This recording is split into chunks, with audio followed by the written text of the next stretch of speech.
جائیں گے کہ اللہ کا ایک طریقہ، اور وہ طریقہ سمجھیے تو معرفت اصحاب امام، اور وہ طریقہ یہی ہے کہ اللہ ایک ہے بے نیاز، صمد، اللہ الصمد، ان اللہ لغنی عن العالمین، اور وہ ساری کائنات سے بے نیاز، حتیٰ ہمارے سجدوں کے بھی اس کو ضرورت نہیں ہے۔ ہم سجدے کرتے ہیں، فائدہ پلٹ کے ہم کو ملتا، ہم نافرمانی کرتے ہیں، نقصان ہم کو ملتا۔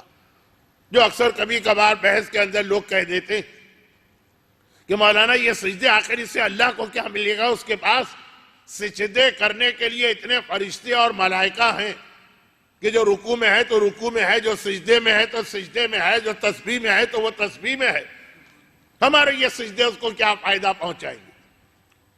یہ ایسا ہی احمقانہ سوال ہے جیسا احمقانہ سوال اگر کسی ڈاکٹر سے کیا جائے، یہ اس سے بھی زیادہ احمقانہ سوال ہے کہ یہ جو آپ نے 5 دوائیں ہم کو لکھ کے دی ہیں، اگر ہم کھا لیں گے تو اس سے آپ کو کیا فائدہ ہوگا؟ ارے میں نے اپنے فائدے کے لیے یہ دوائیں آپ کو نہیں تجویز کی ہیں، یہ آپ کے فائدے کے لیے دوائیں آپ کو تجویز کی ہیں۔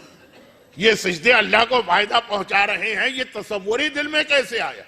یہ ہمیں اور آپ کو فائدہ پہنچا رہے ہیں اس سجدے سے۔ جو طاقت ہمیں حاصل ہوتی ہے یہ تو بالکل ایک الگ عنوان بن جائے گا نماز کا۔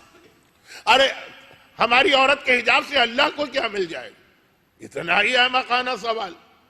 جیسے کسی سرجن سے پوچھا جائے کہ یہ جو آپ ہمارا جسم کاٹنے جا رہے ہیں اس سے آپ کو کیا فائدہ؟ ارے مجھے کوئی فائدہ نہیں، یہ تو میں تمہارے لیے تمہارے جسم کو کاٹ رہا ہوں، ہاتھ کو کاٹ کے پھینک رہا ہوں، پیر کو کاٹ کے پھینک رہا ہوں، گردے کو نکال کے پھینک رہا ہوں۔